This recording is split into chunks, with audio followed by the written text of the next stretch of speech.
Shalom Ubracha, bonjour à tous. Nous commençons aujourd'hui le troisième Perek, la première Mishnah du Perek Gimel, du troisième Perek. La Mishnah nous enseigne le din Mafkid etzel chavero be'ema okeli. Nous connaissons tous la loi, le din des shomrim. Il y a 4 shomrim. 4 shomrim que nous verrons par la suite dans notre Masechet, Baba Metzia, les fameux 4 gardiens. Il y a le shomer chinam. C'est-à-dire lorsque je laisse en dépôt un objet chez un ami et il garde gratuitement. Étant donné qu'il me rend service, il garde gratuitement, sa responsabilité vis-à-vis de l'objet est la plus petite, au minimum. Bien sûr, il devra faire attention de garder l'objet sans faire de pshia, c'est-à-dire sans négligence. Il ne pourra pas laisser l'objet et la porte de sa maison ouverte. Mais dans le cas où l'objet lui a été volé, où il l'a perdu alors qu'il n'y avait pas eu de négligence, dans ce cas-là, il est patour, il est dispensé de me rembourser. Mais à condition qu'il jure. Il doit jurer comme quoi l'objet ne se trouve pas chez lui et qu'il n'a pas négligé la surveillance de cet objet, que ce soit un objet ou une bête. Ça, c'est le din du shomer chinam. Donc, shomer chinam, le gardien gratuit, n'est responsable que d'une pshia s'il y a eu une négligence. Sinon, il est patour. Il y a le shomer sachar, c'est-à-dire celui qui a été payé pour garder la bête ou l'objet. C'est sûr qu'il est chayav, il doit me dédommager dans le cas où il y a eu une négligence de la garde de l'objet ou de la bête. Et de même, puisqu'il est shomer sachar et qu'il a été payé pour cela, s'il a perdu ou si on lui a volé la bête ou l'objet, il se doit de dédommager le propriétaire. Il est chayav, bigneva vaveda. Mais il est patour dans un cas de honnête. Si c'est une bête et que la bête est morte, il est dispensé de payer. Le shoel, celui qui emprunte un objet, étant donné qu'il emprunte, il en profite et il ne paye rien, kolana shelo, sa responsabilité est au maximum.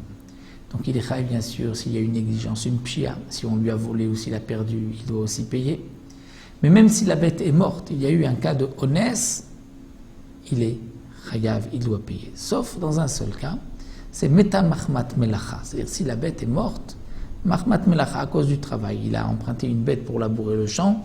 En labourant, la bête est morte, là il n'est pas tour, puisqu'il dit pourquoi je t'ai emprunté cette bête pour labourer, elle est morte en labourant, il n'est pas tour. Sinon, dans tous les cas, il est chayav. Et le dernier shomer, c'est le socher, celui qui loue, il est aussi shomer, responsable. Et sa responsabilité, c'est comme un shomer sachar, comme un gardien qui a été payé pour cela. Après certains, c'est comme un shomer chinam. Nous verrons par la suite, c'est machlokot. La Mishnah nous enseigne donc, lorsque on laisse en dépôt une bête ou des ustensiles chez un ami. Et il s'agit d'un shomer chinam. Bien sûr, donc il est responsable de la garde de cet objet ou de cette bête. Et dans le cas où l'objet lui a été, ou la bête lui a été volée, il est patour. Mais il doit d'abord jurer. Nous l'avons vu déjà dans Masechet Baba Kama, lorsqu'un homme vole un objet et qu'ensuite on retrouve l'objet chez lui, il devra payer 2 fois le prix de l'objet au propriétaire.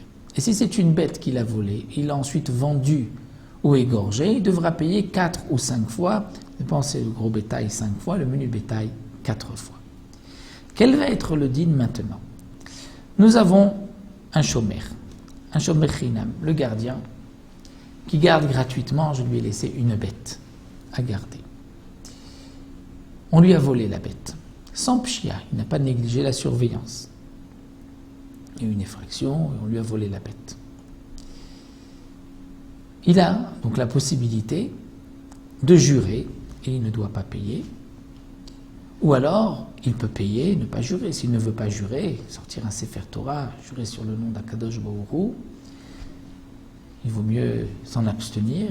S'il préfère payer, il a aussi cette possibilité de payer et de ne pas jurer.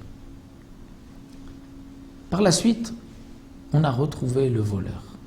Le voleur doit donc payer le kefel, 2 fois le prix de la bête ou de l'objet. À qui va-t-il payer le kefel? Au propriétaire de la bête ou au shomer qui a remboursé le prix de la bête. Ça, c'est ce que la Mishnah nous enseigne. Un homme qui a laissé en dépôt chez son prochain béma une bête au kélim ou des ustensiles. Venignevu, ils ont été volés au chavdou ou perdus.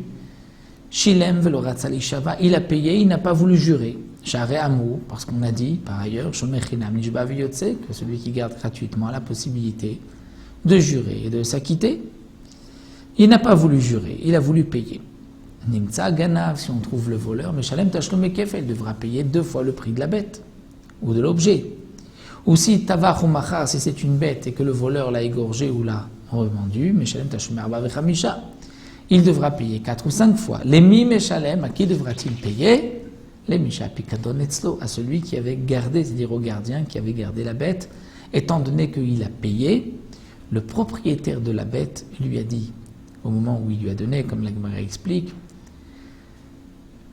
je te confie cette bête, et si donc tu veux, par la suite, si elle est perdue, tu veux me rembourser la bête, alors je te rendrai propriétaire du kefel ou du arba vechamisha.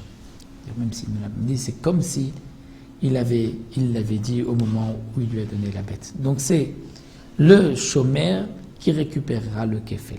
Mais dans le cas nishba veloratzali shalem, le shomer, le gardien, a dit non, je jure que je ne l'ai pas gardé, je jure que je n'ai pas négligé la surveillance. Il n'a pas voulu payer, il a le droit.